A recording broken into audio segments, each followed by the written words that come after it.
te whasisila atu o toe amatalia nei te urumanga le whono au whai tula whono. E whatati ese te urumanga le whono au whai tula whono mō lana malolonga, o lo sau noa tari whai tau le whionga le minsta o whatoanga mwhai ngā whaiva. O te tāparo o whionga le minsta mo le whaua wina o lau sau noanga. Lau whionga whawhatalai pe mo siawa noa whamalmoli. Ia, maria whenua le minsta o lo tula i mai le sui minsta lango o le mtanga luenga soifua maloroina. Vaisi ngana, tu atu le avanoa. Ia, whaafitai tele lau whionga whawhatalai. Ele ise anganga e sopo vale au tula tana whae. Fo sau noanga matango fia le whionga le minsta o whatoanga, whionga le ngaftasi. Ai ua fia whaleo ase langona o na ua fea le sau noanga le sui mamalo whale alupo.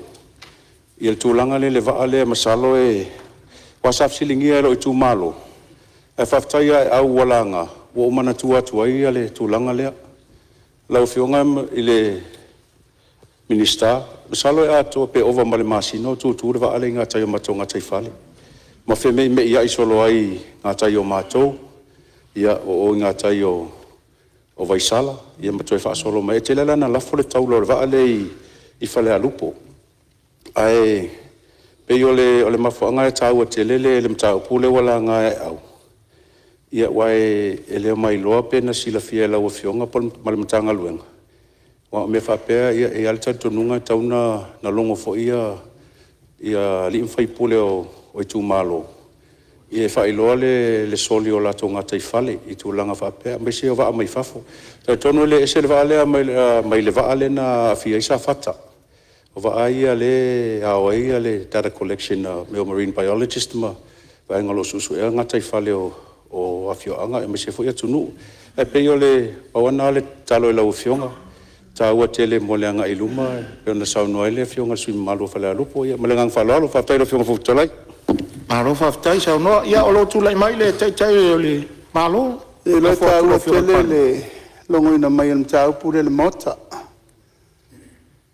Mo le lumanai.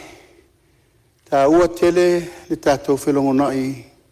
Fai pule o mota so ta isa o lo fiso leo. A fai e nil tātou sui komsina leo. Se fai me se tali le mele po la tonu. E no uto la ula winatu le po la mafuanga le vaalea. A ta ua le whamanatu sui. A e lo ni va o suspect whapea. Va ve viri le mtanga luengo leo. Fai pauna la tau la te vai a tōre tātou border system.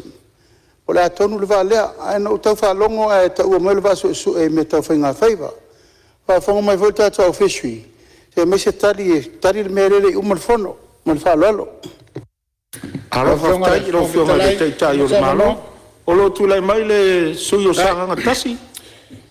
Tai tele la whionga whaftalai mo le avano. Tūlai a toi mal fa lolo. Tai foi male. Sa noanga matango fia le whionga le minsta.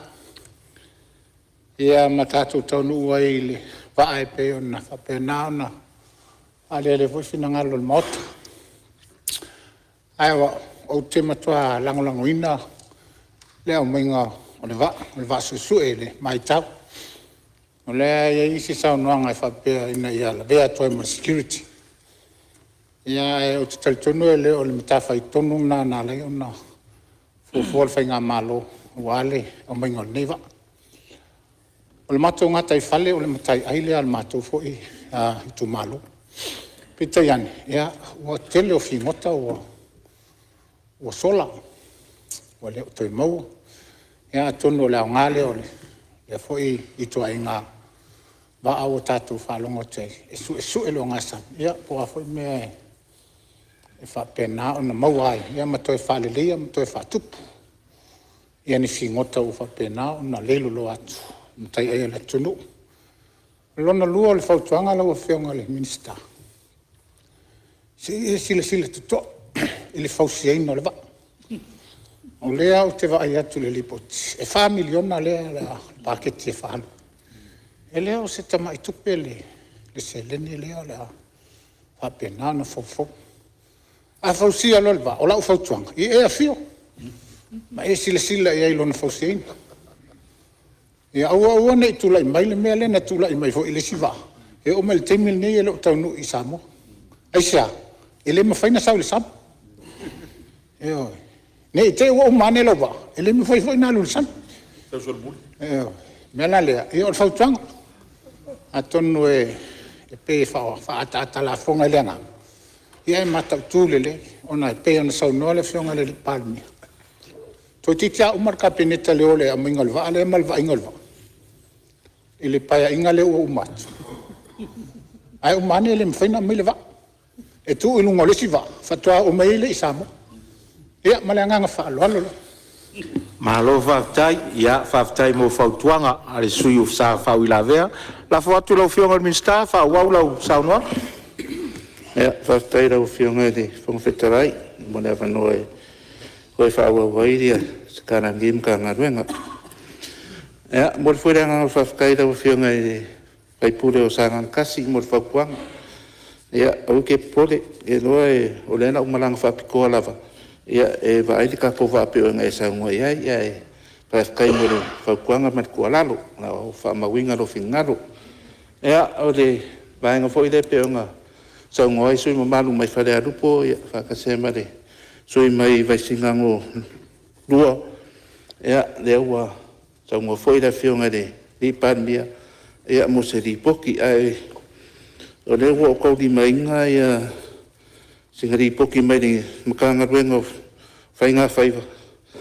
Ia o le vaange isa au mai rea so sfufa o se tema. I le lua o lua lima. Sa mai se whakanganga mai le MFAT. Nga whai e onga sa ue whaiang su e ngā kai whaleo. Ia o tia kakoa kungu. Le ana e a kongo le makanga ruenga o le sio manga. Ia a kongo i au mai sa o se li poki e winga i le vasu su e lea mai whalalo i lau fionga. Sa unga foi la fionga i le whaipule mai le pā, le fionga le kai e le kua ngai. Ia i le whakingo inga i o kiukema ngā ruenga foi e maka ngā ruenga. Ia le fua inga le o i ala aiki. Ia mai se foi le kula fongo le ai le fa ngoka inga fa so kula fongo funga ia mole se fia la fionga ia le wa o lo fa nga solo pea ia ngaruenga ka kom ka ngaruenga li kaimi ia a como foi wa ele me fainga kuku ai pe i vai nga le fa ka wi ia e ka ko foi lo foi le ai kia ia du se lo le leo ia ko ku foi lunga ia foi le leo ko ku ilalo ia como ia ku ka ko ia le ngi e le whainga luenga i le ofisa ma ia e o kufoila ia le o whaka mai ana aikia ia le o whamawinga lo whingaro ia o lo whawapea ia ngā luenga le ofisa ulanga fo i le kula fongo pe i o ngā saungoera o fionga ia o le kaimingei ia o lo na fuaku i le fionga le lo i sili ma le mka ngā luenga nā ko ke ilo inga ia vaenga ia o le kula fongo i le whangoka whaso kula fongo inga ia o funga.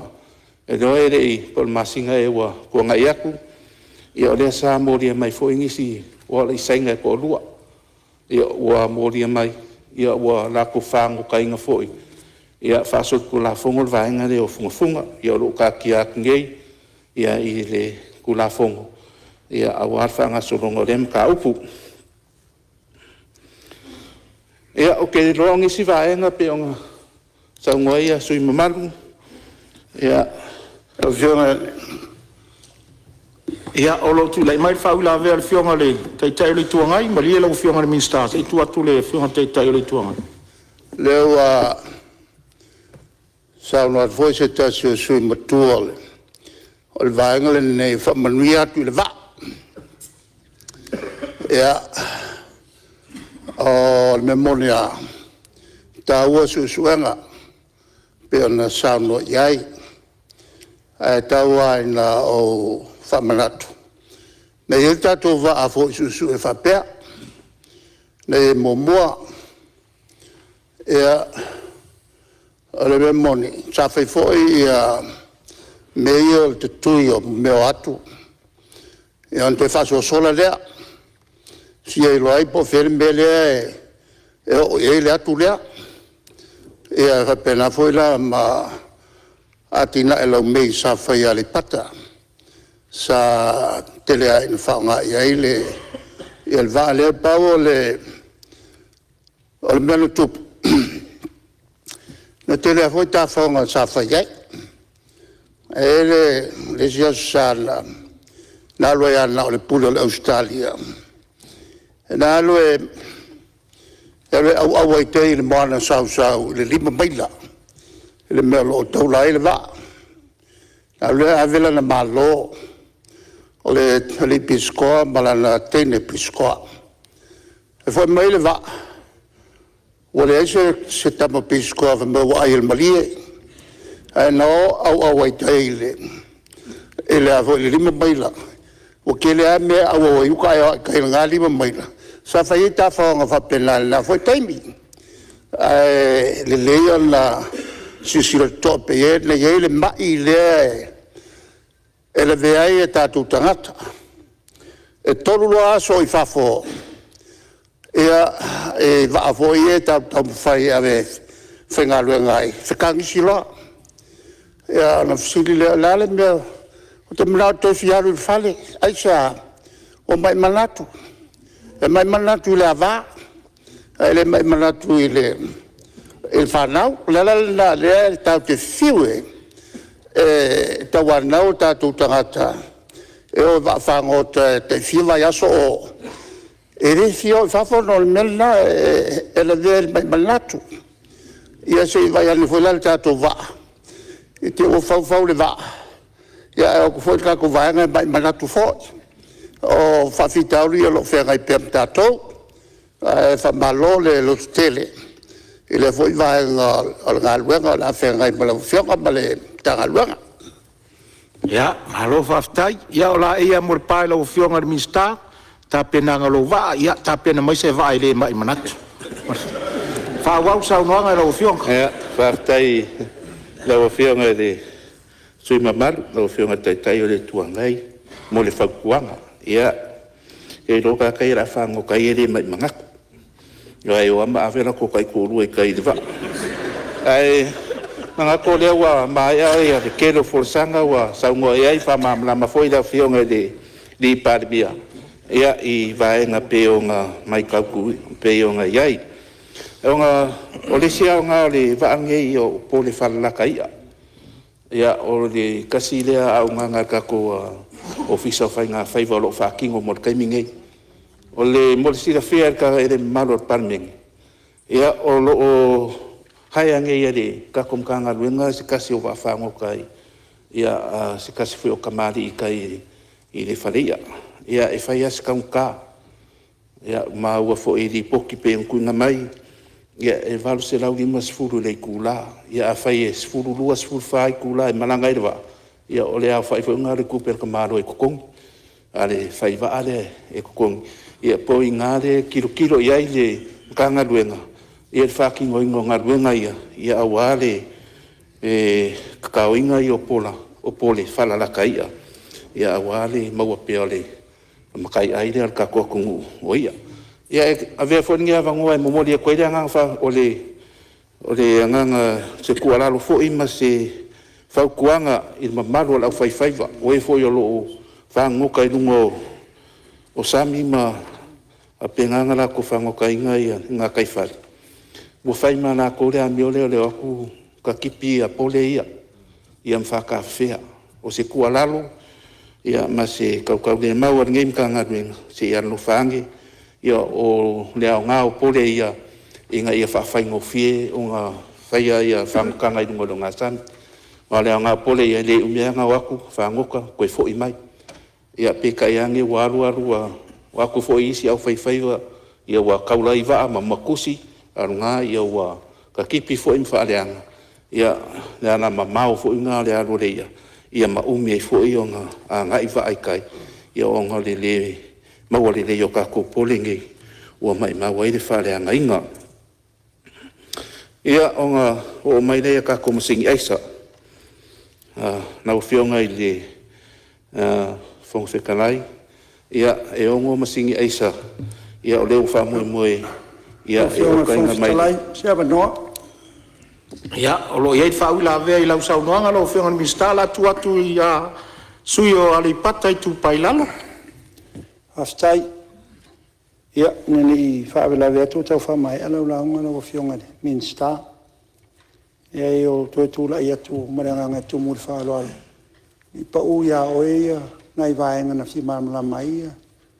E lo nisui whamalmole na wafionga. Nai la a whaasolo na ese e te rei. O mai ese whamamanga maranganga tō mūri whaaloalo. Ia, masalo le vaenga le ua sola len sauno ia le sui ia. Sauno lau whionga le minister whaua? Whaftai, o rea de i whaasosolo kulawa ngai. I o ngā whai ua koe i le whionga le. I whai pule peo ngā kula i mai ai. Ea, mole, siri era o kale wawea kui lawa whionga. Le whionga le i whai pule, ia o iku aripaka iku painalo. Ia, mole sira fia era wa whionga, ia o lea sa wha i le wha mui moenga ringei makanga luenga. Ia o whakoanga, ia e whausia se nesri i kuai le kakuku malo, e aripaka i kupailalo. Ia o whamue ngā lava sa whamue le polo ke ki fwinga leo le saffron. Pei ka iangi, ia pei fwinga whai aku se kala kai mua solo. Ia ngā ka apere ia le Palemene ngā kai, ia o kukuri fwoi mako. Ia ngalo koe ar ngal po kanale te kai ake mako koe kau mai kokong ia ai umaro mar polo ke kile ar polo ke kile le sa fa mo e fa ia le fa le pe o nga ka sanga inga na wa fionga ia kai ngei o le fa ma winga lo finga lo koe va ai fo ina mkanga luenga ia i se so soang ia awale fa mo pe ngei ka ko fa le la au i kuai ia ri paka ka ki mai alo fingaro lau fionga fa marurua o nga wa umar polo ke kilia ia ma ke mai ko kongu wa le ai fo ia sa fucking ngel fa moi lea wa kasilia a polo ke ki sa fucking ngoi le fa le pack house ia fa pe fo le fa le mkanga luenga le ofiso fa inga fa lo isava Ia kasi nga lunga kele e ila mai singa luenga ia pe fa mo nga whawai ia e pe ka yange ia o ke roa se kari akule i lo fingalo malia lo fingalo ia i le kulea pe o ngai sa ngo iai ia o le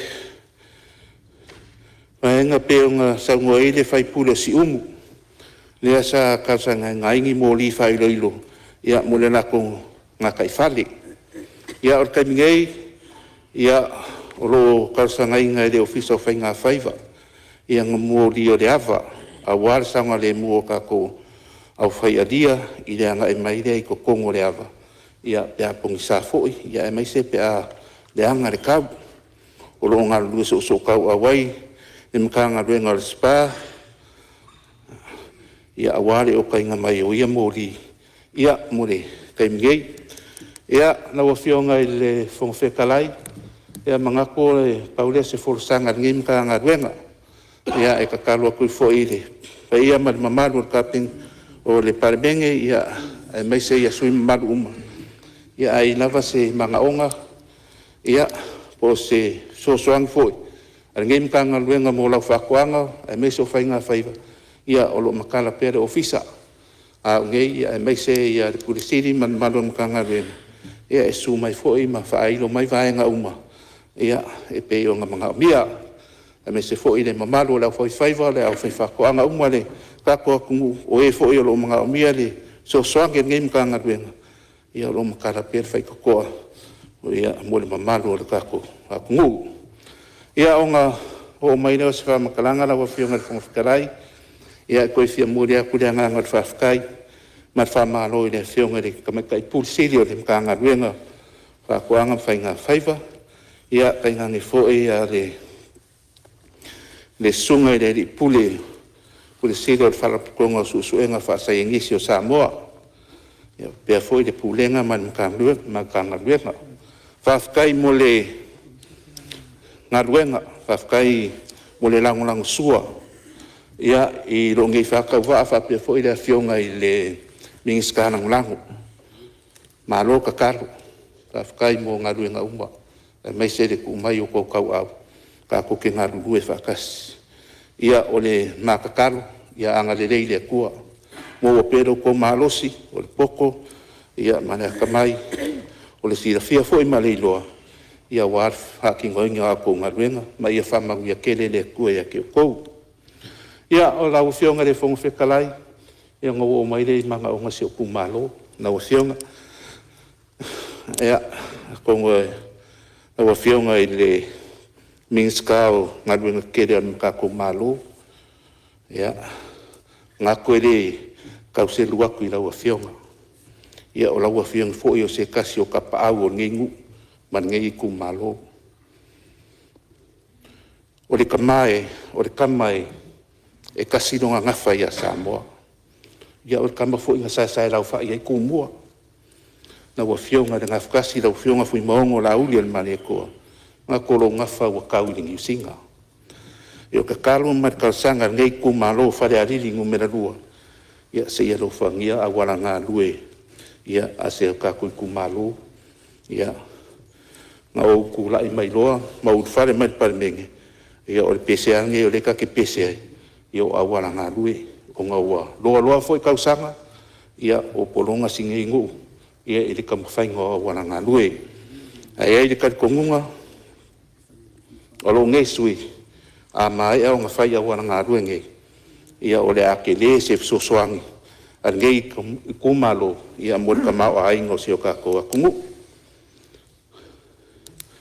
ia le ngā kai whakoanga ia whapea fo ia la fumang o kai ngei ia makua i le mawhai la vai ka vale o ngā ngā iuka o ngā olu whale kong kere ia awana ngā lue ai whamon mole na o fionga se isi sirangi ia awana ngā lue a salangi ia masasa kele ia mangei ku malo ta sanga ku fo i le RTA se isi sirangi la vai le awana malo o lo ia e mamalo le akungu le wala le anga i mai salangi anga i uka i loko whangauka ua makua i whale anga i ngalafa ke lope kasi kilomika anga i le 2 kilomika le whale kongo le awala lea i le awala lea o lo whanga inga i le kua le akungu ia mako ke oe whanga inga i lango kiavi ia ua kere le whale anga meo kiavi e whai mea o le awhia le waalele le awhi fōu ia e susu e le awhi kiavi ia o le kaamilo mai nei o le no ko fanga fa solo mai de mafama anga mai pia yo i la valo fa nga inga e lai ku o ka ku a kungu ia e malanga mai ai ia pia e si langi fa bon mole ia i de awala pe o ka sanga i de nga ko e kang o le fa le kungu nei ia mo kwa dan fa ia la voka ka e le ka taude me fai ia o le koe sari umai lunga ia e koe fai fai lei e mga ko ngai mga ongangar ngai kumaro e le kangisan ngai kumaro lo fionga le foi wa ia i le 2 milionga pe yonga famaku umai pe a pasir ka ko kararku o io le a kali umai i mga ongar ngai kumaro onga paunge le kumaro lo fionga mo lo si de fia e uma ko fa serau di masfuru mo fanga wa ona ko ko era nga milionga mangu ongo le lei fa so ia pa ia ka ko malo o lo lava ma ko ka ko seling o nga foi wa fa o aku ia le ka ko prokeki ia pe o nga kalsanga ia ngai vai aso na vai aso fo ia e ro ko per ka ko kupe de pack o lo lava ka ko fa so ia o ke lo e o fo i ma kupe le pa sia ka kupe ia wa ki renga ke rerka ko kupe ia ore a fa so mole anga iluma ia na wa fionga ile fon fekalai ia onga vai o pole se mako kala ia pa ia se o kumalo ia isunga i fa fianga inga o lo fa fa de malu so se fa fa kaulanga i kongole o fa le ali lua ia na usunga de ko inga fa kongo ia na sunga kumboso yo sia male farkua ia kai ngani foi de pa io la fainga wenga fa kai foi ka pua inga ia ngai o maku fa de nganga ia le sunga ia ko rio sangele ia fa pe foi farkua ia maror ka karu fa kai mala ko ka pua inga la ngonga lava ma fa fanga la ko sui ia o ngala ko kakalo fai pe le aso ma le aso ia e whafkai e foi ka po inga si o kumaro ia se ma ko fare lua mai sarangi ia sa kele ia si ngiu kula lai sa po ia whafkai o ko pa i o sam whainga o ngai ko ke kausi ia o lea fo i o ki whapele ia i o lea le o ia se reo la ko au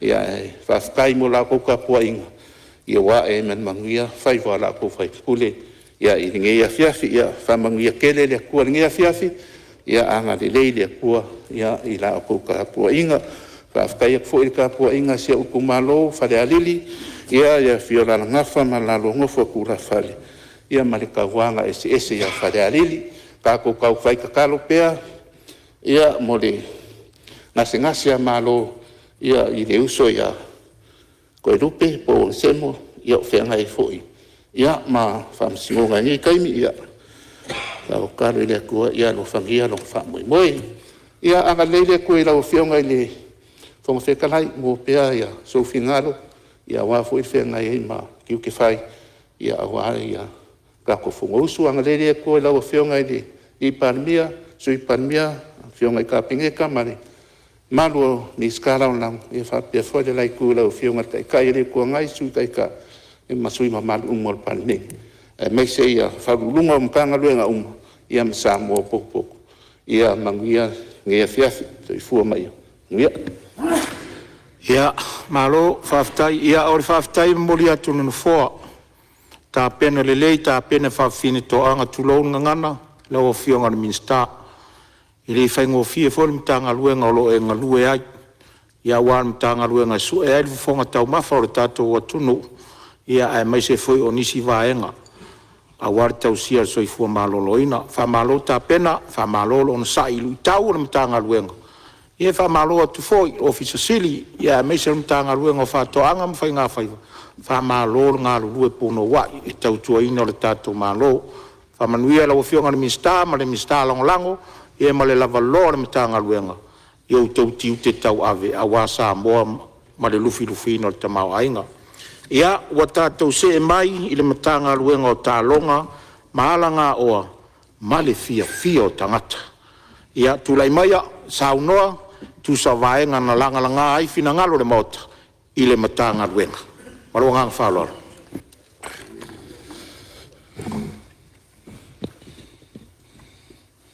First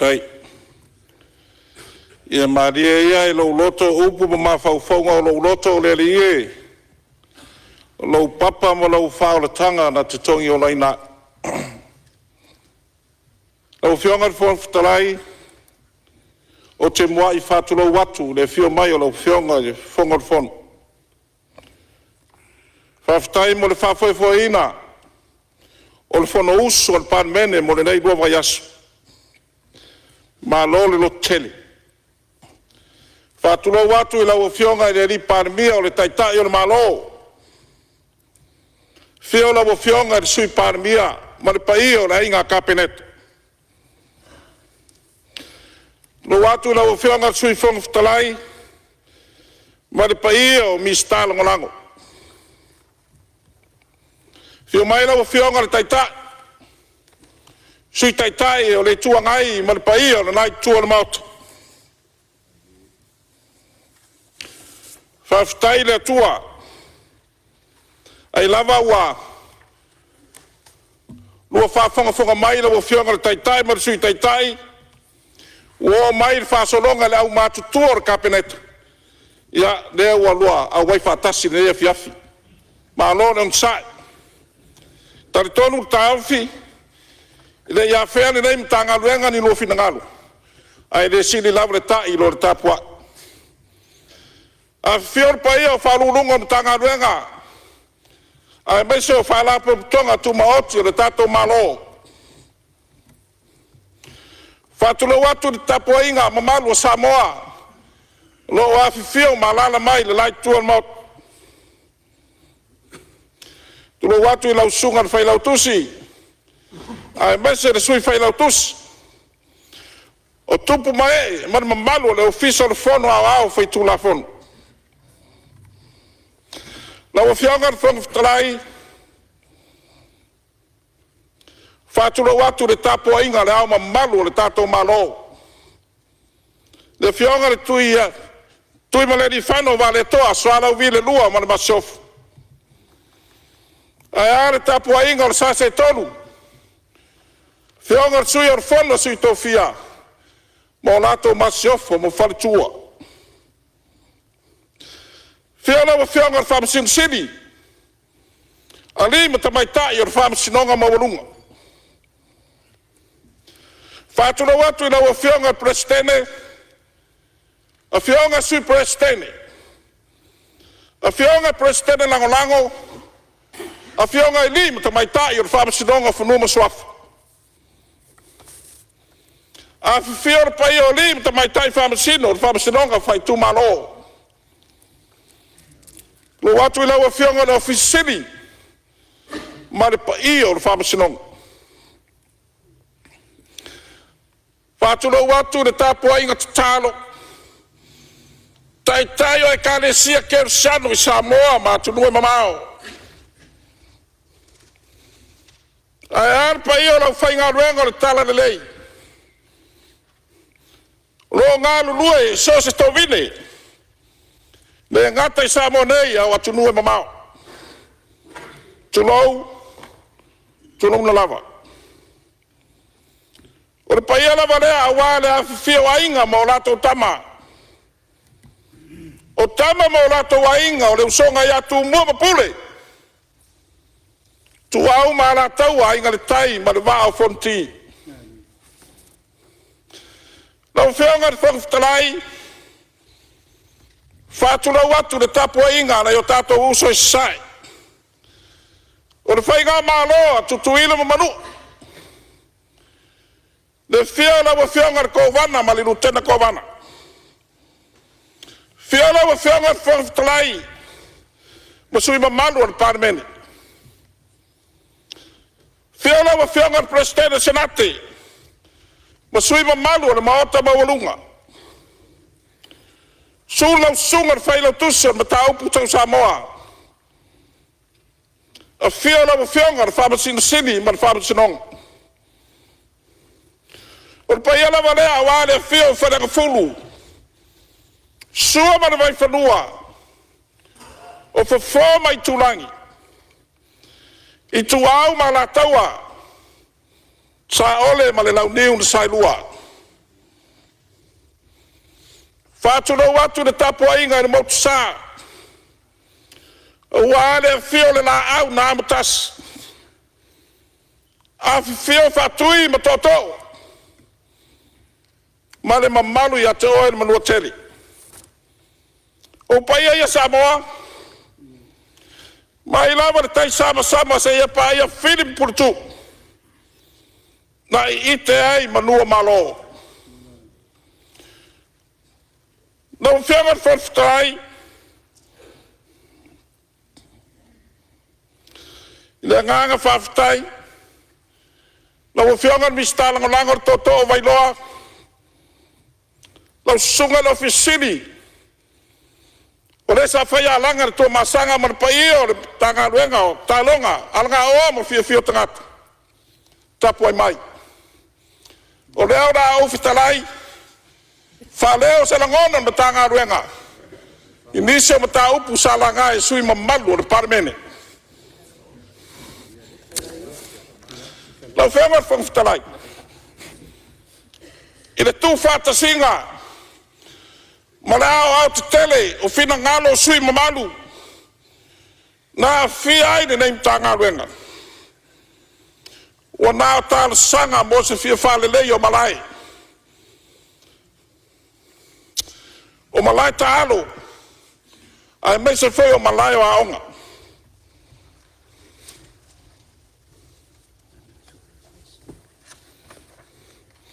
O le tūsira. Tusia o whainga whawai. Luaorua tonu le luaorua malu. E tai ala ai ni matanga ruenga. Inisio tāla sanga e whia whao mai. E le ngata au tā alo. O asosi. o kalapu. Whala proputoga I kalapu. Ai mai se foi o tu malo ma fioanga. O talo sanga I malai. Leito no tusira. Na o fionga foftalai. E lima taitaina. Whaika whawai na matanga ruenga. I tusi ua umo na whata oto. O nise o whaika whawai na tato malo. Wana le lua lava malai taalo whawai malo. E ma whai o na whatino te tonu o na tala ni tupe whata tausanga. O lea te talo tua I nise o sui mamalu. I le whai unga la unga I le tala au tua le tupe lua lima lua ono. A whai ele whamania ina se sui I sana tala sanga. E oso pele la. Ne whai wa oso le la ni nei tau sanga whare tupe. Lua ono, lua ono fitu. A whai whai ele whamania ina. E oso pele la ni la tau sanga. Lua fitu lua vanu. Paua lea. Ia no fangia le atua lo tau soifua ma so mato wola. Na o whianga whai fitalai. O whaiga whaavaya na matanga aruenga. Ua omo na lima taitaina ai tūlanga I tāra sanga ua whapeo na mai. O tūlanga I whanua whareanga nuu. E ao lava ina sila na matanga aruenga. I whai unga ua alo ia whare whamusinong. Ai mai se lava. O le saininga rima le sao le ainga. Ma le ainga. Wha manu le pulenga ali ma whai pule. E tu sai ma le marienga. O tūlanga I tātou au tā alo. Wha ngā solonga ua iai. I tala le tupe le natau sanga luau lima luau ono. La o whionga le whongtalai. E luas furma le fitu. Luas furma le fitu. Tā sanga sa whamanu ina. A wā le whamatu ina ato se leni. A wā tātou au tā alo. Ai mai se foi o niso malai tā alo. O tā sanga asosi tā alo. Whalapo putonga. Kalapu. Tā longa whawau malo ia tunua mamau. Ai mai se foi o tā longa whaloto I whale. I to tonu o le tātou watunu. O whenga whawhtarai. E lua tāmi sanga whawau malo. Sa whaia mai I Samonei. O le basket polo na whaia ia te sema luolo lima. Ia mara tā longa le sisinga o mea mafa. O le lalorangi le whai mai a perila.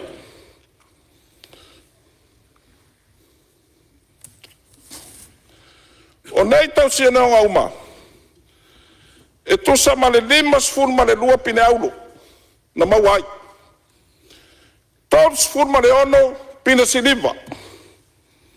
Luas furma le lua pine apa mea. O pine ia sa maua mai au ta alo masia sa moa. Sa tau sini o ia tunue mamao. Ma nisi foi o tamirisanga sa foi mai e tonu le tatou atunu.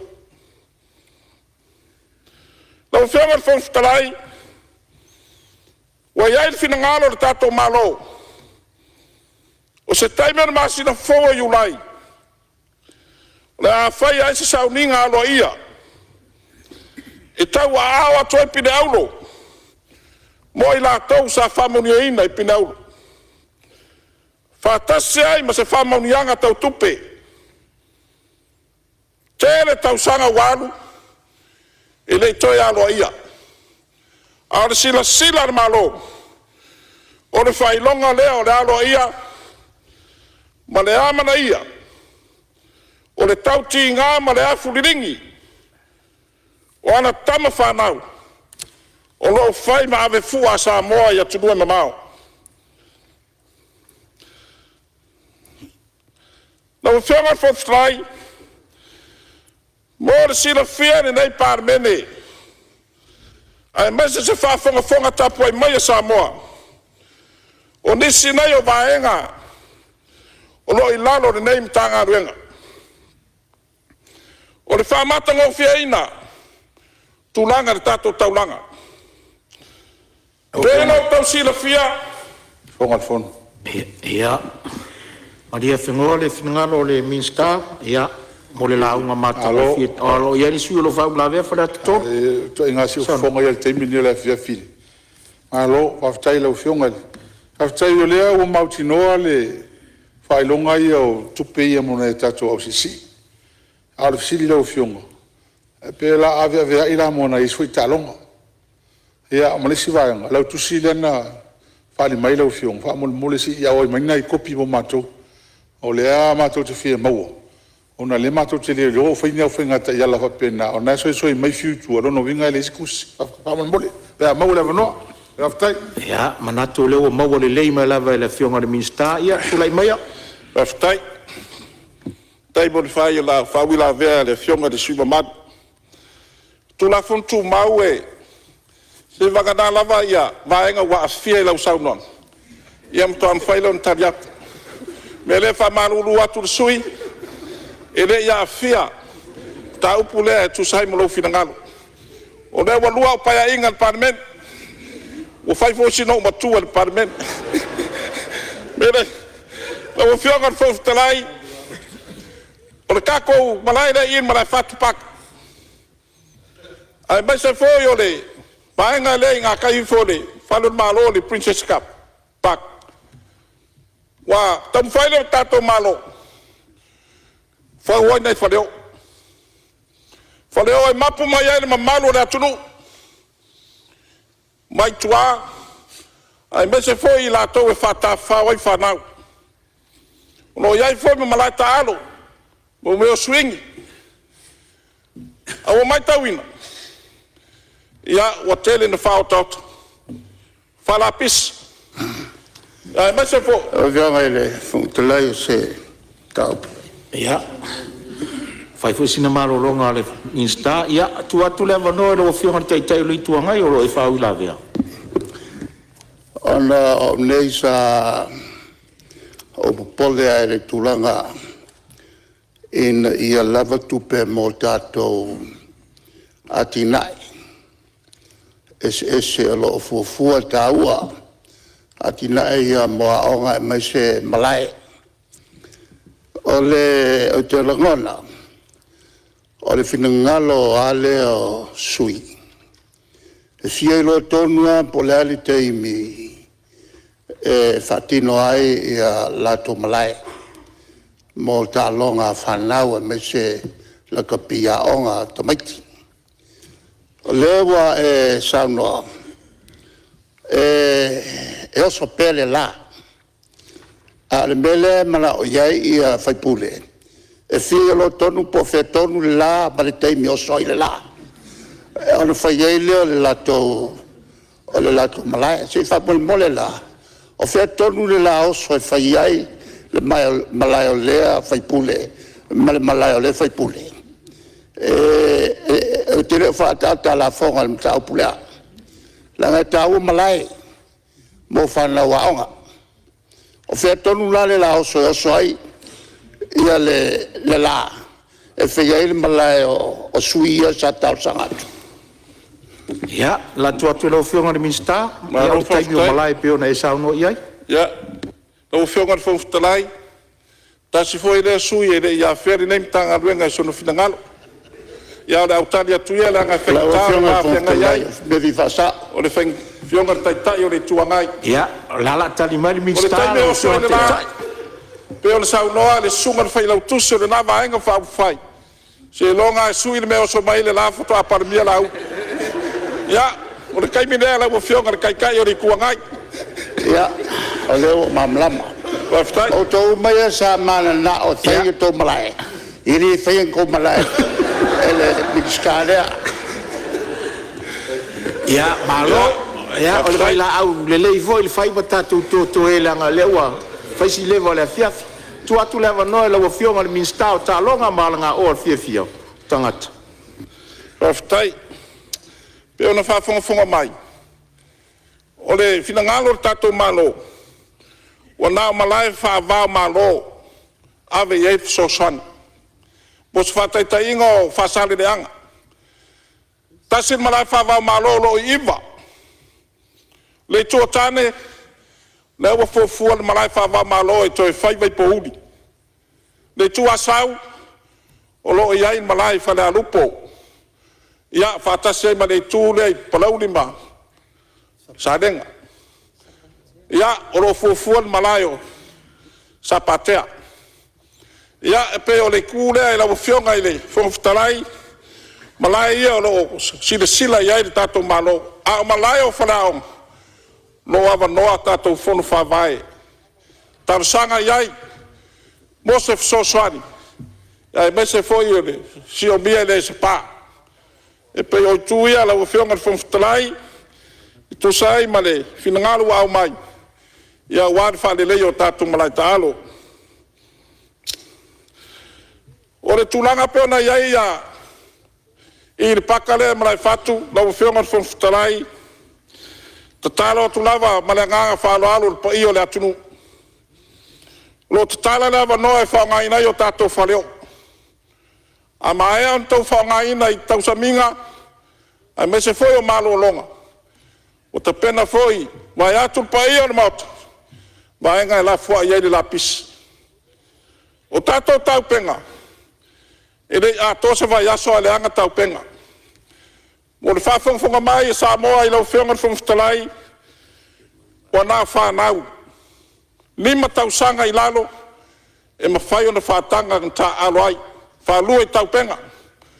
A le tinama tama, se yo i tua, i lua ainga, ia o na whai lau le lua tau penga. Lau whionga le whongwhtalai, ina nganga whawhitai ma le whamalo. I alo ma whanau o le atunu. Sa whai mawe fua o Samoa. Sa liringi le afu. Ma tawhera toto. A wāre whamoe moi tau sinionga i tālonga i se ese. O mori atuai le nganga whawhitai tele. Ia, a vea fōri nei amanoa. Tulanga peona iai le tāngā ruenga. Io mai fōi le whionga i le. Tai whono, lau tau wha, ni pule na mlaulu, wa fwere tulanga o lo iari tātou Iuni la kapi. Ia, lao ani nei. O le tālo rava ma le loto wha tau anau. Na inare tau wha. Tasine leo tālonga, e tuni mata ia e Samoa, o lana la kapi. Ai ani nei vai tau. O le masinga o ke topa, Fua ai le laka piriki. O ware sa ini ngā sampino le lalorangi. O le foi o fua o te tala au ai mau malanga i Australia. Ia e tapu ai e whaiva o alum whanau. Me foi la lea i lau whionga i le. Tai whono, lau tō whana mula ulu, na matou whapipi le mau. Na i nā leuta, atu whinangalo tātou malo. Ia tina e so se tālonga i tutono le atunu. Ia whātai so mātou tala. Whongatalai. Ia, whai se mālo longa. Minsta la tua ia whasale le anga tolo lo whau la vea, anga i minsta. Whetalai mai ale tō. Al tō e, mai o tō wai tutu. Tau si ai ma, tupu ma papena ona. O tō whae tutu loto, maro whastai. Sare aula, o taringa mta autu. Tai foi molto bravo. E nei au si sa fiatuinatu la whionga. Hasta ia, sale le o se samatalanga turanga lo iaile. To o tatu la kapio na iai, pe fuana. Fa soa ma te tai o le atunu, ia sa ustai miso ala pule nam taup. Ai langa lo whanga solo pia po kalamea lau lakpi. O le fimo mua fiatuinatu la whionga. O le ase tūlanga o tātou po kalame fo le o le o i le malai le api paka. Po ese whamamue la o whionga iai. O no lo iai nei tālunga whawā malo. O lo te pena iai, ame se foi tamisanga lo whangasonga po kalame o lo iai. Le la kapi Samoa. Lo na lua ia o lo whangasoro pe tātou NPC i teimi nei. Lo whionga tamare atunu le wa alu le walu iwa vai aso whangasoro. O iai ia tārongo lo whai nei le astona nei semi-final. E wala ruia tui lau whiunga whaftai, wa oe ta mao tārongo le atunu. Mo sua wanoa whio tuai tātou tā whawai. I le astona ima mai mawina, mori mawina, fwoi tārongo lo iai. Ia vai ei tūlanga lo iai a tina e lo whanga solo le teimi nei. Mo si le whia lo whiunga. E whaftai tere mo whautuanga le ai e le mamai a tia. Luo ono ne la whai ele liki i Australia le te whio ai. Luo fitu whai le ipolo langi Australia. Ia, mani a fwoi le fwoi a mai lo wala lia te whio ai. Ia whapea o to te mina alo te ia. Ia tau, ere ia. Whio e lo whiunga e le tu eos whaptaranga tūlanga lo elto o lakpi. Whaftai lo whiunga te tai el malo. Paua lea le whafsili lo whiunga. I leo no miliona le ia. Ilana lea sa ta upe tai o le atunu. E o le o tu mai pea le tupe o tu mai lakpi to sanga oma.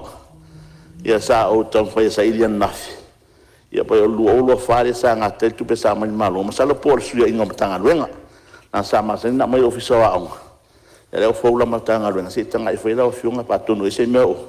Ta tia ina tupe le sa. Tau nuar palmi o lo anganga me mo le lakpi sa mo. Ia whanga yo ianga luenga. A le to oro ia sa ustaimi ona. So swala pule pe ona ianga luenga o whanga solo te. Me whaftai tere lau whiunga. Mo la soana sa noanga maningo nei tu afiasi. E me se tulanga whanga solonga tatu talonga. Lo whalala. Alo whaftai sa le whasale langa tolu. Ia, tua tula wanoe whawau sa unuanga matanga o whia lau whiunga le minister. Tai. Ia, whaftai lau whiunga o tarai. Tasine rei sui e ia whia ne rei mtanga luenga. Ai pe lawa whaololo maau. Ia, ono tūlanga lo ieri kako asosi lakapi, yungi lakapi. Me foi la rea i lau whiunga i le sui mamalu. Ia, o le kako paka i le pia paka. Whale kongu kako whale makamaka. Leo ka penga le kako stadium ke le lava e. Kouls fulu afe mamalu le atunu e. Whangaina le kako stadium fōre fōfua tuanai matu.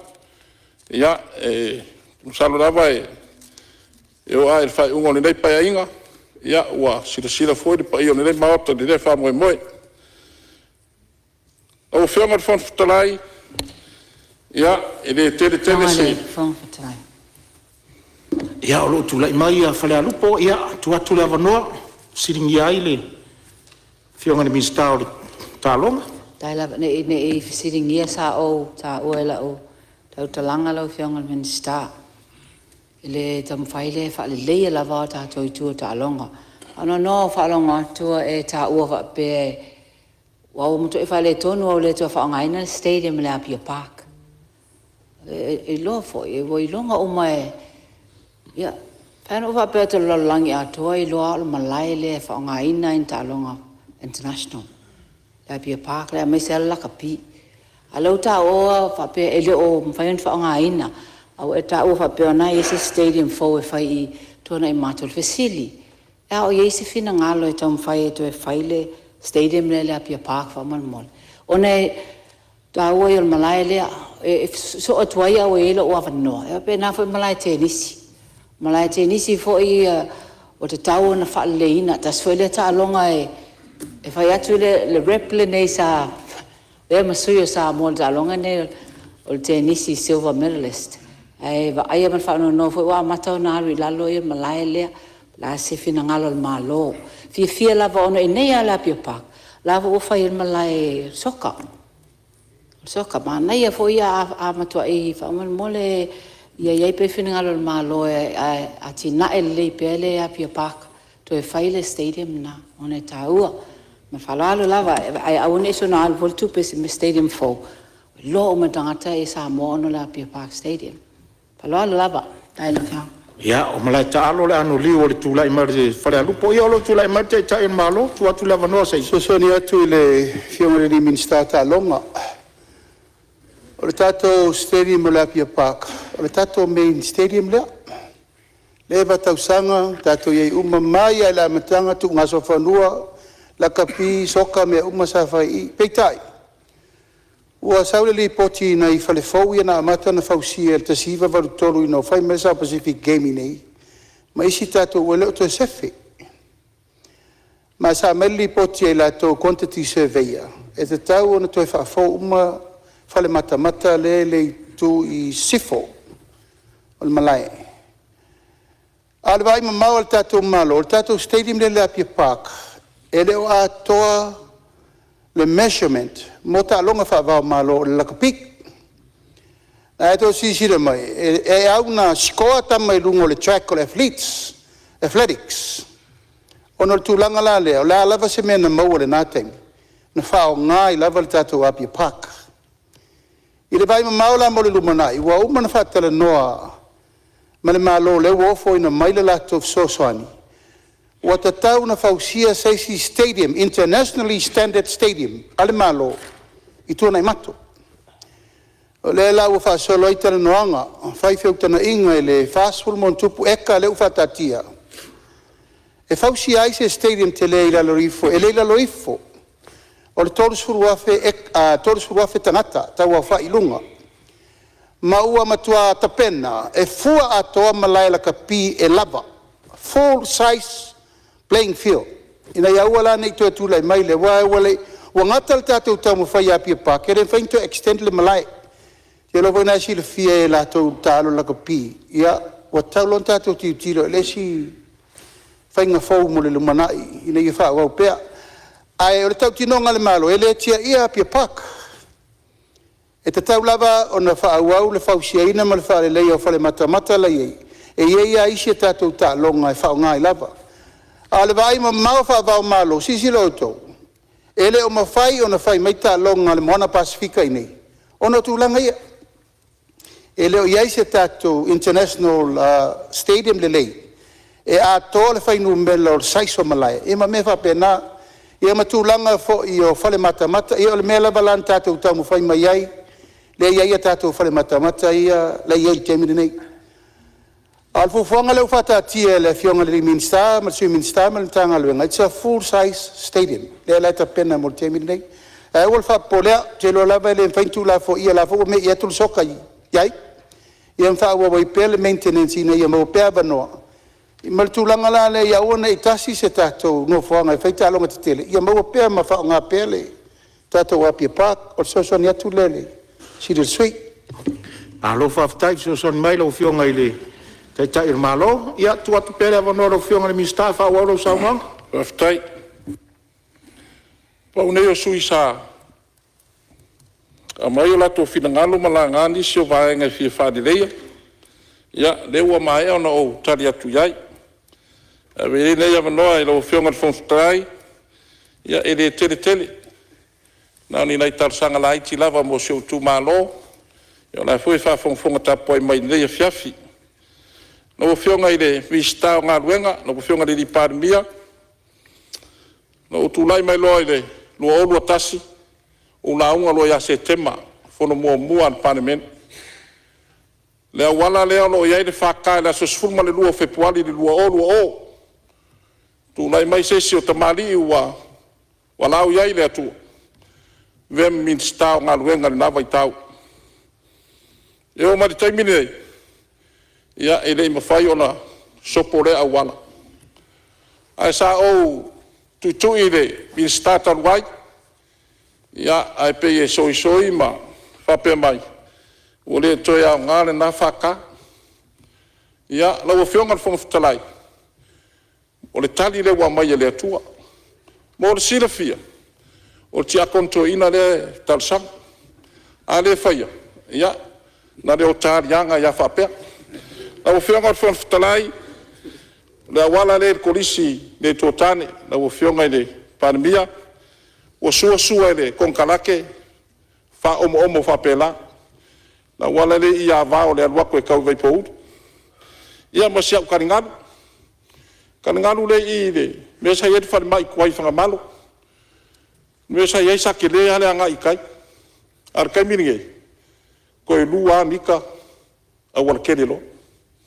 Ia. Na wafionga e miska o le. Punga o whare ngā kula. Si seo manga. Ia. Alawa eksira fia seo kako ngue. Mesa ngai a inga le lepa. A so kui kai ya wa fia ya vaenga longo foia. Pa wa ia ngai vaenga. A kulanga le kangalu. Sa o launga le kausang karu ai mat pae. e maua fua ma.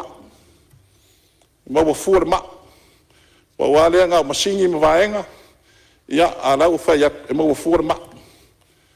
A fai lava o ke kalango aku. Ia na fui fa funga mai se ku malo.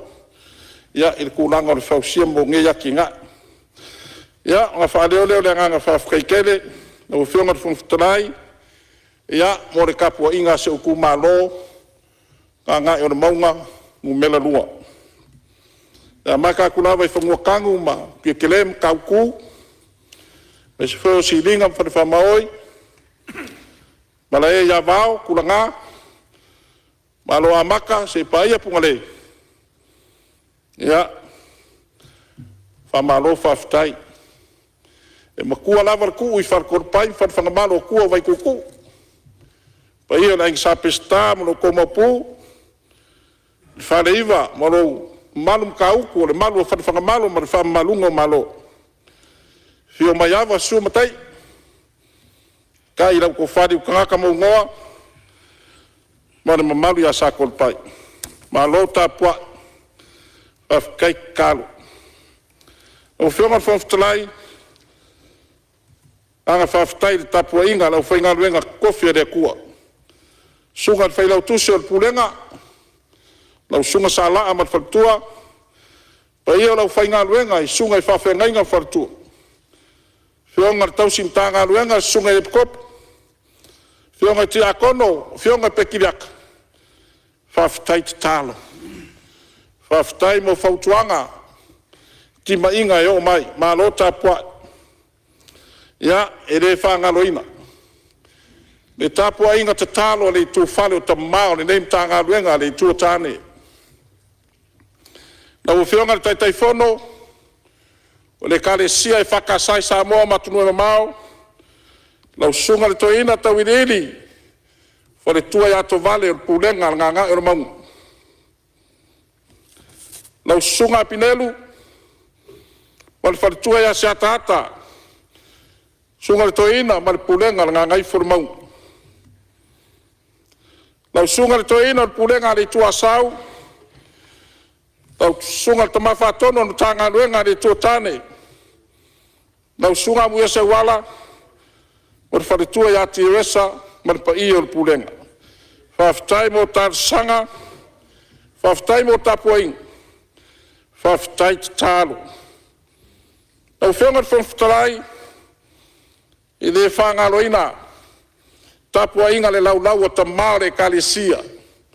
Whionga le taitai whono e lau sunga le komiti whaton. A mese foi le sunga le whai lau tusi. Ma le pa ia o le komiti. A tainane foi le whionga le taitai whono, ma le sui taitai whono, ma le lau o le Fonotaga. Whamalo whaftai mo le tapua inga. Lau whionga le li profesa. Sunga le li pule. Sui pule ma la inga whaiaonga ma le matua ia malua.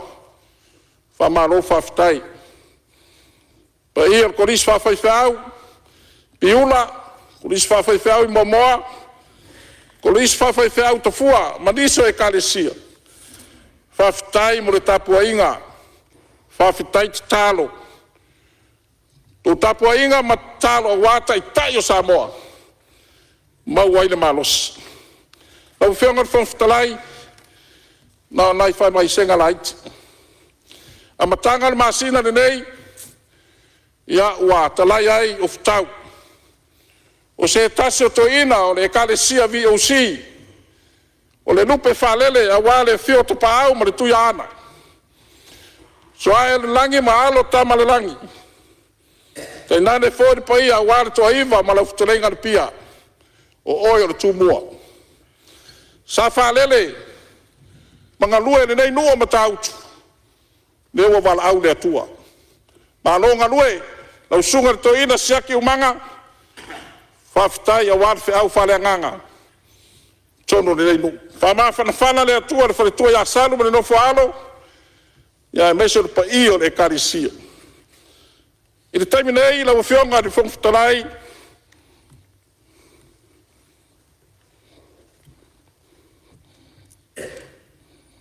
O lo ta oto le mauta maniu I whangalu. Tino maniu o lo uso. O le le lupe whalele ar whaleiva mataut. Sanga lue a ware tala le lei, nai tūle, potu ia tutuila manu. Tere tau sanga o ngā lue, o ia o le whaife au, le whale mai i whangaadu. Muni ane, ngā lue le whaka asai pa vai ai. Tu so ane ai ma le toi ngā lue, i le valu tau sanga, i le kare sia e whaka asai le one. E wala au le atua, o lo whadiri uipu, i le ofiso le loia, i le maota mawalunga, tutuila manu. Veia ni nei avanoa, pa iai o whainga maloa tutuila manua, o le asa tau tua le a wau le uso, i o tu walofa whamangalo. Whamawhana whana ni wharitua ia le peti man whanau, e me se fo i mātou nei. Ai mai se foi e so tatu wainga wale ruu sawa. Ia, la wafionga fonstrai, whaftai, mistalonga lango to whai, ia whiu. Poni whasio, e mga luenga so so tawau. O lau tala na whai lau mistalonga lango. Tua ina maa losiri nei u, taui mo o tau tofi. Moe atu, moe mai, moe atu, moe mai. Whamalo whaftai. E ustai mai a te au o te matua. Au whionga na ofisini man pulenga tatom tanga luenga. Whamalo whaftai. Malo ngā lulue. Mune nei foi tala de tupe la whai wina. Ia malo whaftai. Ia. Tai le masa upu. Mune muri lau whionga na whaftai. Whaleo le nganga whaftai lau whionga le li parmia. Tai o le malo. O whionga sui palemia ma le kapeneta. E tusa e malo tou amana ia. O au nei. Wane misitala ngolango. I le whamoe moe na se mawai atu nei o le malo. O le mea moi. Man whamaon. E le toi foi mai. E le toi foi mai. Tu whata singo i tu malo te tele o le atunu. Aia. Le aia se sui o le kapeneta i leanga wa. Ar whātua tuanga wa o mai e lau whionga le taitai o le malo. Whaftai la mana ia. Ai wa e sila le tofi o le kare sia. O ti a konto ino na tanga rua ngari tuatane. Na ulu whale mai le palemene ne nei le luolu atas. O le au te sau mo lo tofi ti a konto ino. Le au te sau. E rei whapena maua lo tofi na o whai pule. Na maua lava i te tautua. Me le lau whionga ri taitai o le malo. Wha malo whaftai. O lau pule lea. Lau te talo i lea tua. Wha fua loa lo soi fua. Maua lau tau wha. Toa lo finangalo. Wha au penga ina oi au penga le taua. Le ngata le tino a le nganga le mawhawhau. O wā le taitai ina o Samoa. Mai se fwoi la whionga le sui parimia. Anga le lei lea tua. Ia, sa mātou upu lea, whionga le whongtalai, monu ia tele lo tūnai mai. Whawhawhawhina le whona Samoa, i le nei a whiafi, ai mai se whori le mana. Ia anga le lei lea tua. Whawhtai lau whionga le taitai o le tuangai, e se whoi lau whionga le sa whapito, ia le ai e whawhtai tele lava. I le lua talia ma le loto maualalo, le whaloalo, le tato malo. Whamalo whawhtai. Ia, o se upu le mastala, manuia le Palemene o Samoa, manuia le tapua inga Samoa, e le ngata i Samoa nei au tunua mamao. Manuia le tapua inga, whaurulunga mtanga ruenga. Manuia le tapua inga Samoa, ai mai se rai tapua i mai. Le ni matua o se mato i tu malo. Le sunga ia matai a suenga, wa lua vai aso tapua ia whaivo na tu whaipule. Malo whawhtai. Pauhari nei, wale ai se tupe minister. Ia o mātou tala le maraup, manuia ni nei a fiafi, manuia Samoa, mātou wola le lofo le atua whawhtai. Lau whionga le whongtalai pe mousa wanoa. Ia, sei tuatu la le avanoa le minister si o manga ma, pe se meo whawhinanga. Whawhtai lau whionga le whongtalai mo le wanoa. Awa manatu ona wa tona ia tu lo teimi sa utalia tuai mta upo la nga mai sui a fepule. Awa manatu ho ele o bia fa ani o le ale ma va fa minstale ta sanga le fionga te a konto ina. Fionga le di minsta e uinga ele talingalu. Ia uia o ta ua uma o tai tu malo. Ia o te whapea tu neita ia. La fomea lo o koe lola fa mo tan ngalu tai tu malo. Ia manuia telele. Sa fono lo fionga te arongo. Toi fa tai lo fionga fo tele. Ia, malo fa tai. Ia ele minstana sei fa mauia tunei o mtanga luenga o talonga mananga o al fie. Ia o se lingo lo si fonga tu lo wal mot. Ai o vitau I foi lo fa sino manga ile mtanga luenga. Ono o lo so I fua fa fie el palemene ma le atonu. Ui o lea, ua tūtaitanga sa folau la inga sa tūna mafono, e tūsa o le tāpenanga, I au tau mawhainga, ai maisa le mtanga ruenga. I lo pou lou fo I o tia kona to ina, ia sanga whamanuia atu le atua, la langi la ua wale wala uina le tala le le. Whamanuia fo I le ofisa sili o le mtanga ruenga, ia ai maisa fo I tupu matamali o le atunu, o lo tau ngaru rue puno wai. Ia matau tuaina lea vaenga o le au nanga le tātou atunu, tā longa, mahalanga o e whawhiwhia le tātou atunu. Manuia lea ngā I luma le tau tuaina o si o tātou atunu o Samoa. Ia o mai le tātou whasolonga, I le fionga I le minsta o le mtanga luenga o tupe. Tanga luenga o tupe, whalapu putonga o whaputunga tupe, mulurumana I manuia o Samoa, le nupi wha, Samoa, Ia le nupi wha, whale tupe tūtutonu o Samoa, pulenga te ngā tupe whawa malo, whalapu putonga insiua Samoa, whaputunga tupe teu whawhainga luenga o mawhainga tausia Samoa, tanga luenga o whalapu putonga ale malo, whalapu putonga o mea tau whale, kampani lele, whale tupe o atinae. Whai a lasi tele o tiu te tau aver minsta la sone. Lau fionga tamai tai minsta, lau fionga I sui pāremia.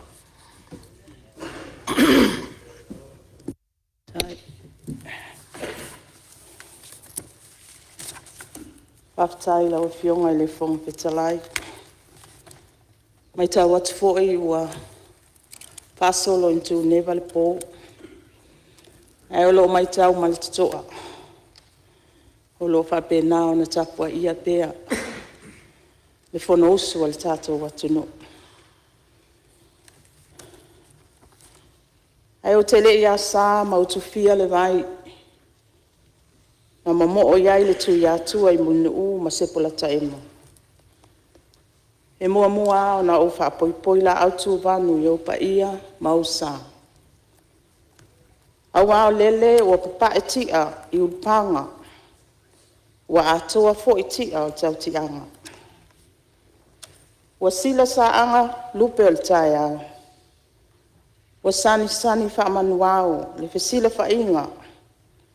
Awa ua malu maunu tia seu. Ua le lingo fo I le whongatia. Pata alofa I lawa fionga I le whonga petalai.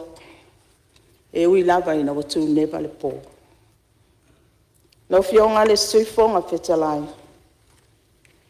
Lawa fionga I le Palemene, o le malo tutu atasi o Samoa. Le mamalo ministerial cabinet. A fionga I sui minister. Le fionga le taitai o le tuangai malo sui taitai. Lawa fionga I le saafapito. Le paia o sui mamalu. O le usu ngā fono al Palemene o Samoa. A fio whaululunga o matanga luenga ma whalaputonga le malo. Ai a le tapua inga whawhia ngai ngā taulangi. Ai maise le lātou whaanono manu. A wā se manuia o Samoa mo on tangata. Le mamalu tau o Samoa o mawhai on tātou whaatasi le mautane. Whapea I lātou. O lo o maua mai whaasalaunga I lunga o penga te whailangi. E whaatalofa whapitoa I sio utu malo pele o palauitas. Whapea lan tapua inga. Malo a fua ai lau o maua. Vi ia le alii. I lona alofa ma lona anga lelei. Wa tātou wheiloa i ai luma o nuu, ai le otua o nuu. Lau fionga i le whonga whetalai, ma le mamalo se Yusfono.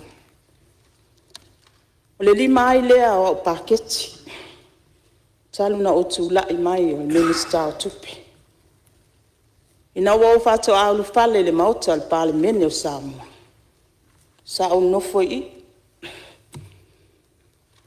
Umaisi, i le paia inga talwai. Sa o nofo i o. Ai whaftai le atua. Whaftai la wafionga le Palemia. Whaftai le tātou kapeneta. No la o tau whaia ea. Ma lo o tau whato tuanga. Ua tu Tofi ai le whatau wa. Toi tu lai mai. Ewa ai al tamau a inga le tātou watunu. Ua mai eo na whailo. E le afionga le whonga whetalai. Le matou a inga sātu pē. E le minister lango a siate tavu. Whaulunga mtanga luenga tupe.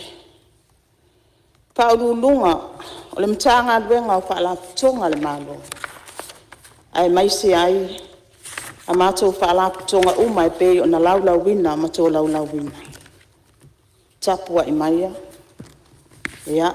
Se i whai sa tātou sao. Ai mai se i foi. Ia o le tala o le tupe o lea ua lufi ina i le maota le Palemene. Lau fionga i le whonga whetalai ma le malo suis fono. O aso whape nei, o te mana tua i pēa le vāvenga na whaia i Yesu. I le moto tangata. Ina ua maua tala i le ngaluenga wha amalo loa le ali. Ma o loo moli mau le mātai o sfulwha. E whapea sa whātonuina Yesu la nauso. I se mea ai mo le whangaina o le moto tangata. Pe tusa ma le lima afe o tane. Ai le tā ua ai whawhine mtamaiti. Ana tali le au so o ia Yesu. Ele ai ni a tātou mea ai i nei. Wana o a reto. E lima ngafua. Mai ai lua lawa. Lau fionga i le whonga whetalai. O le pōlenga ma le atunga lunga o le auso. O na pāua lea o le whaapolopolo o lo iai. O whesili masa o sala o le auso. E whapewhea o na lava. A le afo i se vave. Na te mawhai ai o na whaasoa. O ai fo i se poto. Na te ngafa tau li maina le uti wa ia. E tasi lava le whai tau wa le au so. Tā lo whai. Ua popo o lima. Ma ua papau le lau lau. Ai whai maila mo li maua mātai o whai upa suval. Ua whetala i atu o ia. Au mai i nei a te. O le whesili lau a fionga i le whong whetalai. Ai se ai ade ai a Yesu. O le tali, e abe i le ali, ona i whaasoa lima le lei. O le whaasoa e tutu sai tangata uma. O le whaasoa e le whaapito manuia tasi. E tutu sai le malosi ma le vai vai. O le poto ma le balea. O le taualoa ma le taualoa. O le ali e mali ai lo mana o i mele lei. A wā e whāsoa lima lelei. O lona lua lau fionga i le whong whetalai. E abe le ali, e lava matitoe. Ma o le ala popole lea o le auso. Na o na tau atu lava, wa na o a reto e lima mai e lua lau. Tasi ale whai tau o le auso. E le lava, e le tofu. A le tāua lea o le abe le ali. A wā o ia o le alii, e lava matitoe. E nā te whaalava so tā le lava. O mea wale o ai le tau apa, o le tala whaatau o le tupe, lua ono, lua olua fitu. Tali tonu, e whaau e le alii. A whai fo e wa pau lau lau, e iai le talitonunga, e tau masuasua i le ali. A wā o ia lava, o le ali e lava matatoe. Ona a ai leo i lātou umalava. Ua mā o ona, ua lātou fu e toe ainga, ua tūtumu wai ato isfulua. Ai sea, ina ua ave i le ali, e whaasoa li malelei. Ina ua ave foi i le ali, e lava matatoe. Lau fionga i le fonga fitalai. E whape nāse langona, i le tala whaatau au tua le tupe lua ono lua olo fitu. Tu salaba pe tātou te moli mawina, le vā venga le ali i mo Samoa. E ala i lona tamau a inga whaasoa mai, o le nā tura ai o le tangata Samoa, e lasi pea le manao. Ma e tupu pea le manao, e le mawhai lava, o na whaamalie le manaonga. E ui i le uti o le tamau a inga, o si o tātou watunu. Ui i lea, ua maea o na whaatatia e le atua le ala fua. E tupu vāvenga le atua, pea e whaasoa lima le lei. E puna whanau fo i le tamau a inga o le ali, ina ua e alofa ma whaasoa atu. E whaatupu ma whaatele le tamau a inga, ina ua e amana ia, tangata uma, i lau whaasoa. Le ainga le lima tau stanga taluai, tupe maua, mai le lima se la wafi. Ai ane, ua e whaasoa, i le tesi ma le 2 piliona. Ese le anga le leo le tua. Lau fionga i le fonga fitalai. O le sini au tua le tala whaatau o le tupe lua olua fitu. A inga. Au tasi i le ngafatau li maina o ati nai. O le vainga tau lai o le taiala lumana i manuia o Samoa, na whaasavalia i polu masavai. O se Samoa e mauaa lona whaavai le atua. Malana anganu e mawhai o na ausia se tūlanga mausali. Saonga le mu, ma manuia mo ona tangata anu uma. Lau fionga i le fonga fitalai. O lo utaltonunga, o le fatu lea o le atina enga o Samoa. O le amana ia o na tū maana anganu.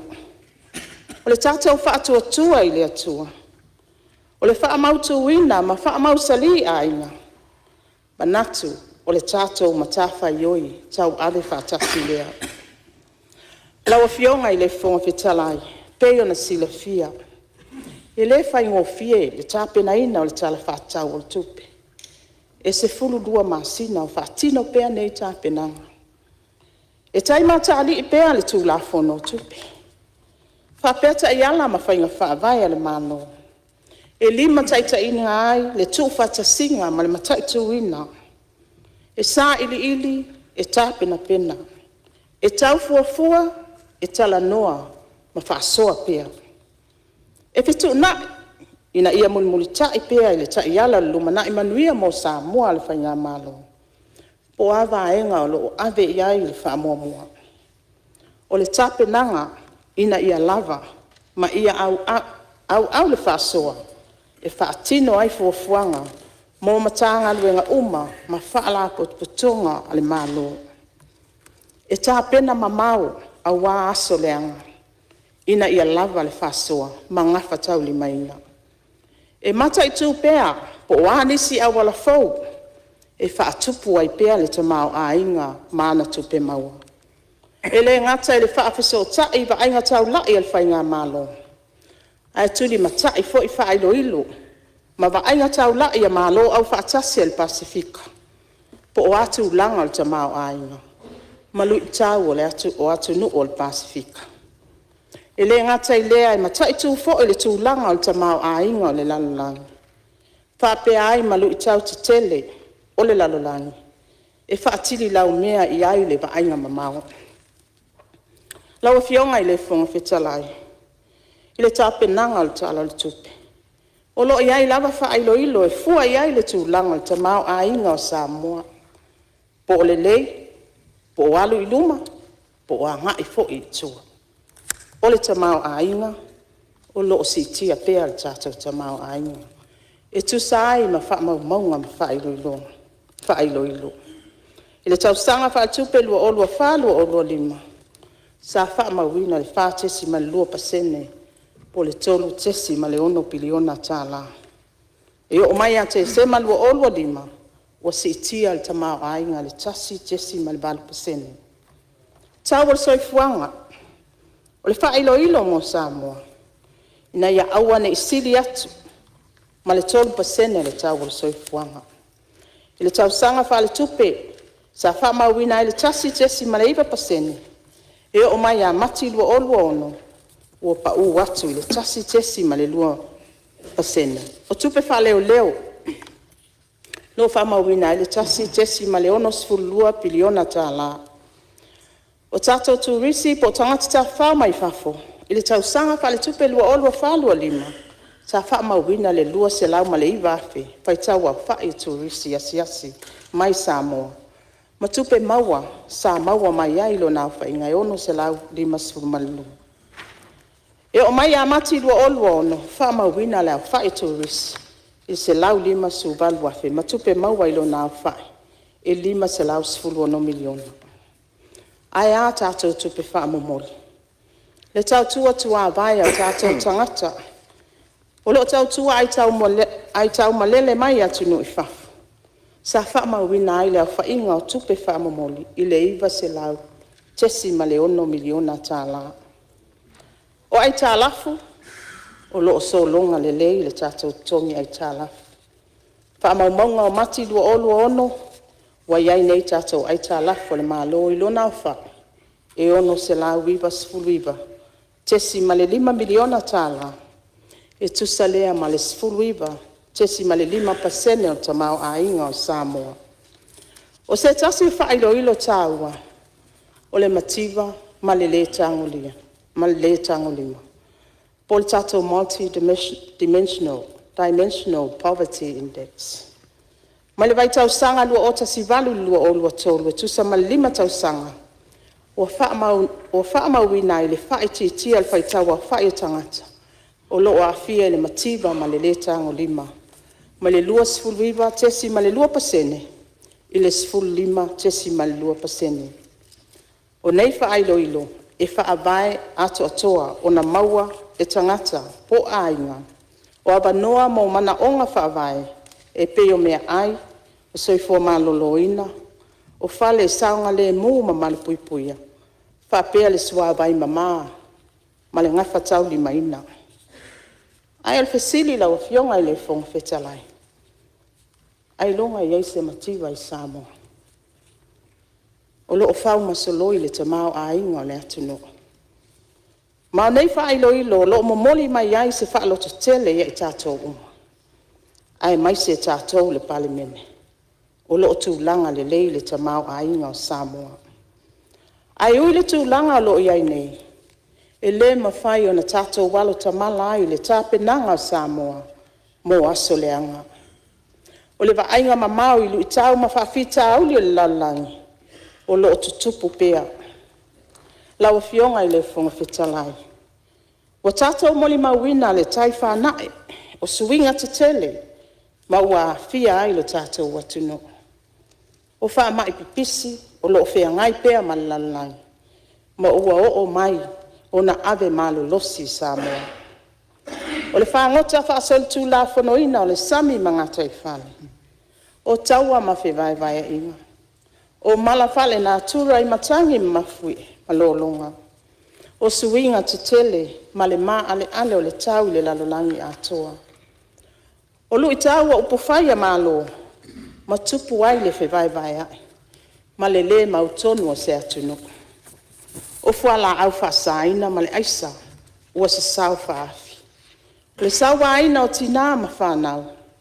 Ma le leilo loa o alo ma whanau iti. O le si itia o solingatu la fongo, solingatu la fono, onga onga. I le wha o matia o le soifua, e wha o ngā aila au malolosi. O lui tau ma whaafi tau li onga onga fo e ona tūla i mai. Ua tā pena i fo i le malo. E tau wala atu i le tātou tala le tupe o lo paatala noa ina nei. E au fia ai tupe alu le fuafua ina, o le unforeseen e tusa ma le 12% o le au fai o tupe faalu. I le au fainga e tolu sifulu ma le 1 miliona. O vai ngā tupe mo faalavelave faafose, o le alava o faasoa i le tele o matanga alvenga. O lo iai se vai ngā tupe, tusa ma le 2 miliona Amerika faale o leo. Mai le fale tupe le lalangi, pe a fai tu la i mai ni mala faale na tura. 10 miliona Amerika, o lo faale o leo pea, mo vainga te tele pe a fai tu la i mai. O tupe faasao mai matanga alwenga taitasi, faatasi ma tupe mai isi pa anga o ati na e al malo. Lau fionga i le fonga fetalai, o so o tanga ma o tatou pa anga o ati na e matuata o tele. E le lava le tamau a inga o le tatou watunu. E faatino ai ni ati na e tele al malo. E pei o au wala tele, o fale a onga, o fale mai, o wafu, o talinga, o le fausi a ina o malai valele. Ia e pei fo i ona iai le tatou wati na o le fata noa i alau. Ma fuafuanga e toi faalelei le taulanga le salulunga. O le faa maumaunga fo i olo iai nei, e tusa ma le 2% o le au fai o ngā luenga faatau wofo ati na e tele, o lo faa tupe ai pa anga ati na. O lo faa tino ma maua ai tupe, a tatou kon karate tangata Samoa. Lau fionga i le fonga petalai. E ta au ai pea le tatou so o tanga vāvala lata. Ma tatou pa anga te tele e pei o le ADB, o le World Bank, UN, Australia, New Zealand, saina Japan, ma isi a tatou pa anga. Lau fionga i le fonga petalai. E tūlanga ese le paketi le nei. Pea ona whaailo le taimi o whano, o le 5 le au paketi. Talu ona utula i mai, o le minister o tupe. Ona ai sea. Ono o, pea ona saunua fo'i a fionga i minister, le sa se elua, o le minister o tupe maua, ia o la fonga, ia e mai se fo'i o tiuti. E mai tauina, ua mawhai lava ona maua le piliona, ia tātou lava tupe o loo sa ili tutono Samoa nei, mai o tātou lava tangata.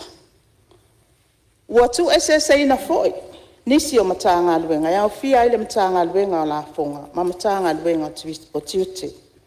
E pei o na mai a saunoa ia ile fionga le minister. Ma le tau sanga fa tupe foi le nei, lua olua 5, oi le tau sanga fa tupe le nei. Sa apea ona toi fa malo sia pe enforce ai foi ia le tutongi mai o dividends tu ua matala fea ngai a faala tonga uma le malo e tu sai mata iala ma fanya fa vai wa mai a fa manino nisi o fionga i minister le si vai nga taua o le fa malo sia le compliance ma le tau sia o ta iala o fanya fa vai matu la fono ai mai se le una ia o tūlanga i le au nanga pa tangata whai ngā luenga le malo. O le tūlanga e au fia ai ma le sitia o tupe maua e au ina e mata ngā luenga taitasi. Mai a la tau au nanga wha pisinisi o fuatu mo le atunu e pei o whanua lisi o laisene pisinisi maisi. Laua fionga i le fonga fetalai. O le tata wati na e le tū malo o lea ua 2 miliona. Po le se lau ma le 2 miliona i lona atoanga. E te le se tamau a inga o le a whaasoa i tu malo e 5 fultasi. E le ngata i tu malo taitasi. Ai pe tusa o le 2% e to e fo i mai lava i le malo e ala i vainga nei. O le GST lunga o loa mau au nanga. O le PAYE po la fonga whaaltu la fono tangata whai ngā luenga. O la fonga o tiute. O la fonga o pisinisi lai seneina. O le nupi whama le ECC. O le tele o pisinisi la iti. O le a whana nau mai. Mai tutono o le tato wati na ele nei. Wa si tia i fo le numera o tangata whai ngā luenga mau tutono. Wa au sia le to mai ma le anga waa. Ese o nuu ma la whanga. ua iai suiga lelei ma manuia o le soifua malōlōina tulaga o aʻoaʻoga ma le soifua manuia lautele. O le vaaiga mamao a le faigā mālō lenei e pei ona faatuuina ai le pulega mo le atinaʻi i tumālō e tatau ona iai le taimi e faamuta ai le tuuina atu o le soasoani a le mālō. A se i tuu le avanoa i tumālō se i toe faasoa mai i le mālō e ala i ana ala ngā tupe maua o lona uiga e tāua le silasila o i tumālō i atinaʻi e toe maua ai le tupe fasili ia po tātou profit generating projects. Lau fionga i le fonga fetalai. Ona o wo o mai lea inisi o fesili sa tu ina mai inisi o sui fono. Ini a fianga le lei mani a fianga le lei o se talo le tupe. Ia po le faatupla ia lava leo tātou budget surplus. Sa whaia usa ili linga sifuru balu tau sanga taluai. Ia o deficit al tātou budget. Ia e iaitu le lei o le deficit o le budget. A iai foi o nai tu le lei. O nai tu le lei o le deficit o le budget. Ia mauti no ai. E tino o tātou lava ia tangata. E sa ili vai ngā tupe. Ia ai ele ngata foi lea. O le ale au ngā o tātou paanga. O lo tātou mafuta. O nai mauti no ai. E le mawhai o na ngawhatau lima ina le tātou whaasoa. Ati na e te tele. O lo tātou tau mawhai ai. A tonu le tāpenanga o le whai ngā pālota taluai. Sa au whaalongo ai se ati na e tele sa whapena fo na whailo. E whai atu le au walalau papa. A ngā i mulwhanua. E tau i oisa vai. E le mawhai o le tātou tamau ainga. O na whātupe. Tātou te whaalango lango. Ia tātou pāanga mai whafu. E feso soani. E o fo ele tonginga o tātou ai tāla. O le walu i lalo le tonginga ai tāla. Wa ese tu ai ngā level lea wa iei tātou tongi ai tāla. Ma ua le toe mawhai ai, o na toe anga ba tātou, i le se lau pasene o crowns, ina ia mauti noa ai, e mawhai e una whātino, o leo tātou toe fo. 5% crowns. Ia, 5%, e mawhai o na whātupe ina i no ngā tupe, e mā tului. Ia, lau fionga i le fonga whetalai. O le mafua anga tonu lea, o fofua ina ele tala whaatau o le tupe, le whaasilinga o tupe whaalu, na i lo tupe maua. Tusa ma le tolu tesi ma le tasi pasene o le tamau a inga. O se tūlanga e ngawhatau lima ina, pe a whaatusa i le tapula o le tolu pasene o le tamau a inga. Lawa fionga i le fonga whetalai, ia sa fasilingia fo le tūlanga, le whaatupe ina o le whaasilinga o tupe alu na i lo tupe maua po le deficit. E pei ana whailo atu le tātou fiscal strategy ma le tala o tupe folosi e pei tau sangata i tasi. O le wha tupe ina o budget deficit e au fia i kako general budget support. O lotu sa o mai e tātou paanga mo le atinai. O tātou cash reserves ale maa lo i lalo le mtanga anuenga o tupe. O nononga tupe maa ia inga. O vaenga ia e tāua tele mo le tāpenanga. Lau fionga i le fonga whetalai. Sa fesilingia e nisi o sui, le ngawhatau lima ina, e mata ngā luenga o na whaatino ngā luenga, o lo au ili atu i a lātou fua whatatau po whailo ilo, ia po tātou key performance indicators. Pe a whatusa le tu iti tio tu pe whatatau mo ngā luenga whaatino. E fia whaamanino mo le sila fia le maota, e lea tatau o na iai se a fianga o fua whailo ilo. Ona o le whaititi ai o tupe whātatau po le avanoa o tangata whai ngā luenga. O lo tu mau lava le una ia le mālo ma tā ngā luenga ma whaalapo tu patonga uma. Ina ia whaawau le lei ma le siitia o au au nanga. Whaamalu sia vai ngai abe iai le whaamua mua. Ma whaao ngā tatau o puna oa. Ina ia mawhai o na au sia tau nu unga tuli loa. Au wāse manuia mo tangata anu o Samoa. Lawa fionga i le fonga whetalai.